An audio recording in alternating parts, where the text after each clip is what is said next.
গেঞ্জিগুলো আছে। এগুলো কি? একটা কি এগুলো? দেখো দেখো, এটা কি? সবুজটা কি? গেঞ্জি। আচ্ছা রাখো। রক্ত আছে নাকি? এটাও গেঞ্জি। হুম, পায়জামা। হুম,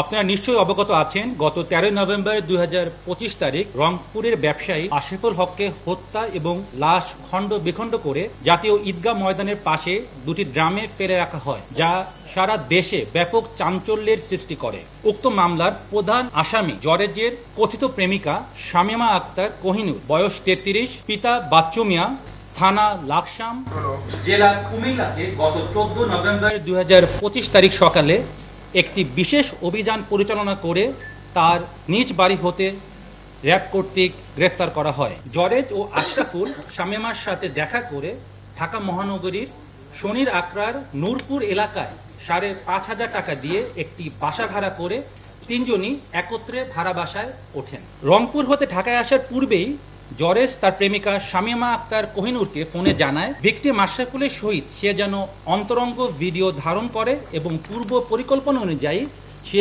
ভিডিও দেখিয়ে যাতে তারা 10 লক্ষ টাকা আমাদের যে আশরাফুল তার কাছ থেকে আদায় করতে পারে। একমাত্র স্মার্ট সিটি বসুন্ধরা, আধুনিকতায় এক ধাপ এগিয়ে। পূর্ব পরিকল্পনা অনুযায়ী ভিকটিম আশরাফুলকে শামীমা মাল্টার শরবতের সাথে ঘুমের ওষুধ খাইয়ে হালকা অচেতন করে যাতে বাইরে হতে জরেজ অন্তরঙ্গ মুহূর্তের ভিডিও ধারণ করলে আশরাফুল তা বুঝতে না পারে। পরবর্তীতে যখন একান্ত সময় কাটায় তখন জরেজ বাইরে হতে ভিডিও ধারণ করে থাকে এবং উক্ত ভিডিও আপনাদের সামনে যে মোবাইল আমরা জব্দ করেছি তাতে আমরা পাই এবং ওই অশ্লীল ভিডিওগুলো ধারণ করে সে পরবর্তীতে ব্ল্যাকমেইলিং এর একটা চেষ্টা করে বলে আমরা বুঝতে পারি। প্রিয় সাংবাদিক বৃন্দ, শামীমার দেওয়া তথ্য মতে 12 নভেম্বর 2025 তারিখ দুপুরে আশরাফুল যখন পুরোপুরি অচেতন হয়ে পড়ে তখন জরেজ আশরাফুলের হাত দড়ি দিয়ে বেঁধে ফেলে এবং মুখ কস্টেপ দিয়ে আটকিয়ে দেয়। জরেজ এক পর্যায়ে অতিরিক্ত ইয়াবা সেবন করে উত্তেজিত হয়ে অচেতন থাকা ভিকটিম আশরাফকে হাতুড়ি দিয়ে এলোপাথারি পেটাতে থাকে।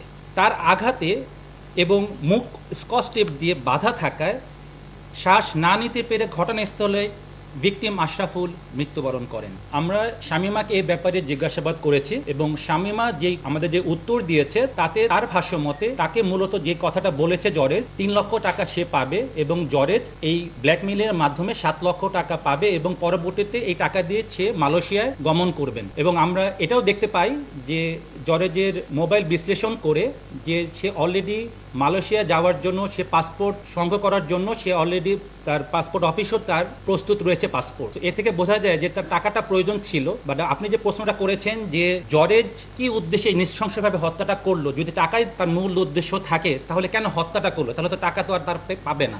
এই প্রশ্নটা আমাদেরও রয়েছে, যেহেতু আমরা জরেজকে গ্রেফতার করতে সক্ষম হয়েছি এবং ইনশাল্লাহ জরেজের কাছ থেকে আরো বিস্তারিত তথ্য আমরা পাবো এবং আপনাদেরকে আমরা অবগত করতে পারবো যে হত্যার মূল মোটিভটা কি। বাট আমরা যে কথাটা আপনাদেরকে জানাচ্ছি সেটা মূলত শামীমার বক্তব্য এবং যে আলামতগুলো আমরা পেয়েছি সেই জিনিসটা আপনাদেরকে উপস্থাপন করছি।